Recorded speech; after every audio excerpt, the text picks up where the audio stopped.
All right, guys, welcome to our second episode of Fivecast. I appreciate all of you guys, meaning you guys, you patrons, for your amazing feedback after the first episode. And I want to share some reflections, some wisdom, some lessons learned, and all that kind of stuff. So I felt like in the first Fivecast, I didn't know who the hell I wanted to be. I was like oscillating between this hyper serious Walter Cronkite style news reporter and this hyper satirical weekend update type of funny guy.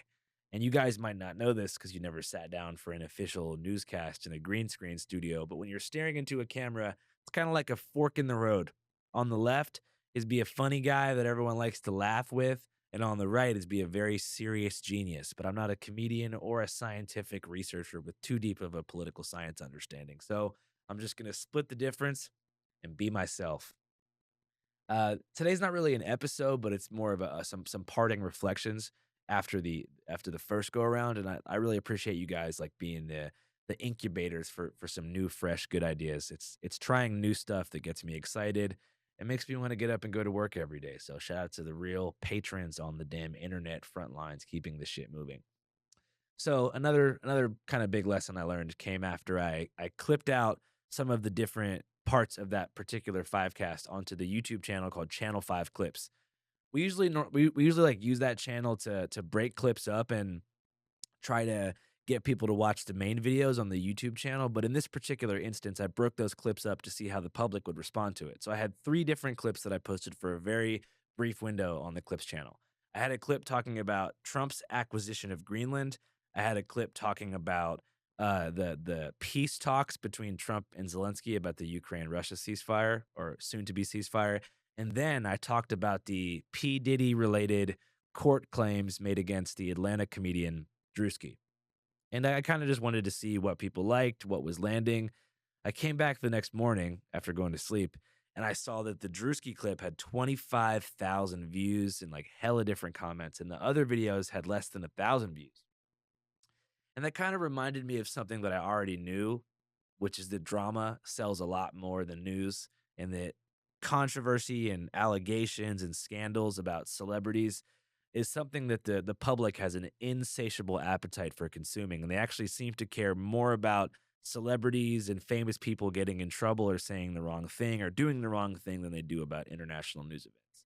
And I'm not going to comment on the specifics of like the Drewski situation, but I realized in that moment, after dipping half of a toe into the online controversy economy, that I never wanted to do that again. And so from here on out, I'm establishing an official 5 cast rule that is thanks to you patrons. No celebrity drama, no gossip, nothing. I don't care what happens to Taylor Swift or Travis Kelsey or Terrell Owens or Donovan McNabb or Chase Utley or Shane Victorino or any former Philadelphia baseball player that I can think of.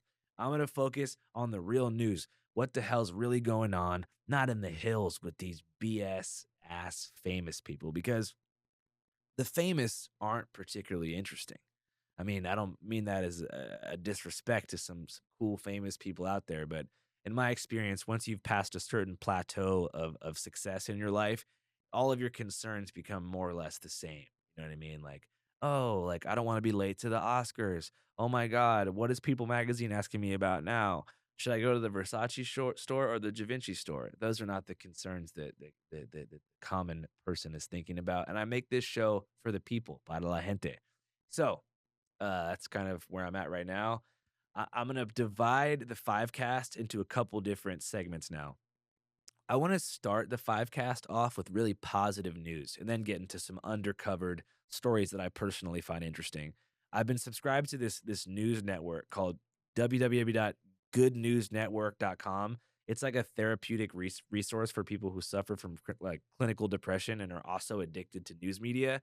And psychiatrists give it to them, being like, you're going to be less sad if you read one of these, positive stories that come out every day. So I'm going to start the day off with 2 positive news stories.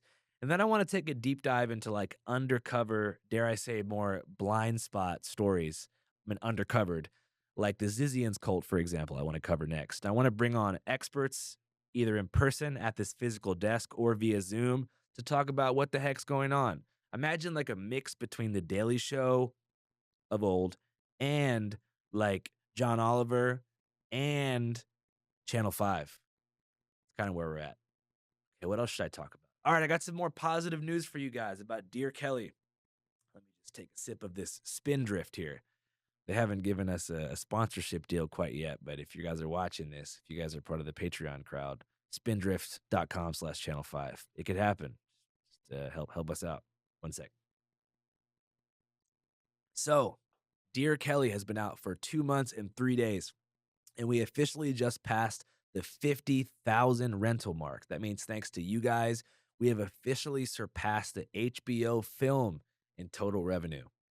Not gonna lie, I thought in the first half they definitely had us after the post HBO movie industry blackballing that seemed to occur for a few months, if not years. I thought I'd never be able to make a movie again, capital M movie, and I'd be stuck in this permanent purgatory of being seen as a capital Y YouTuber who makes premium content like the Nelk Boys that sometimes comes out on an independent website. But it's being reviewed by some real film critics. No Roger Ebert yet, but it could happen down the line, and I'm very excited. And I heard through my agent that the non-scripted department at a talent agency called WME, if you've heard of it, is curious about acquiring Dear Kelly for a licensing fee, meaning it could live on like Showtime, FX, Hulu, Tubi, or something for 2 years. They show it to the world.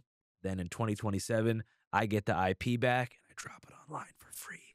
That's the plan. I hope it comes to fruition, but even if not, even if I'm still stuck down with the internet crowd, and I can never make it to the hills, it was worth it, man. Shout out to you guys. Hopefully, with that revenue, I'll be able to deal with the lawsuit, which I'm going to talk a little bit about more if things get worse. Yeah. So before we dive into the main deep dive that we're gonna do about the Zizian cult, which we're probably gonna film like later today, not in this particular newscast, I thought that it would be effective if we reviewed one of the videos that came out recently. So I dropped a video on YouTube yesterday called Anti-Ice Rally, and it covered, a rally that was organized in a neighborhood in LA called Boyle Heights, which is a very historic Chicano neighborhood on the east side. And yeah, it was not just an anti-ICE rally. It was to protest a variety of Trump's executive orders, some of which had to do with abolishing the suspending the asylum application process, and also designating the cartels as a terrorist organization. Now, I caught a lot of heat for this video from both right and left, which to me is the sign that I've made a good video. First off, by the right wing, by the MAGA crowd, I'm under fire for platforming anti-American perspectives who don't love our country and want illegal aliens to take jobs away from hardworking blue-collar American manufacturers.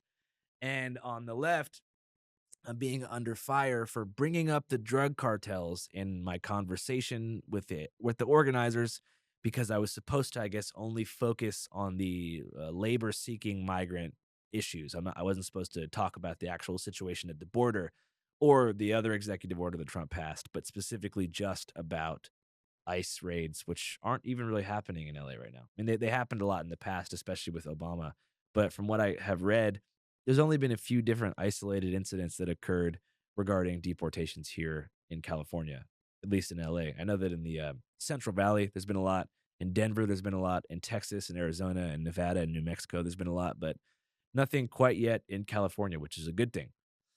Yeah, so I want to watch this with you guys. And I want to establish something before we watch this because this video has kind of a racist beginning. I obviously don't say anything racist, but there were some people who were kind of pocket checking me for being a Caucasian creature, a whitey out here in these Boyle Heights streets.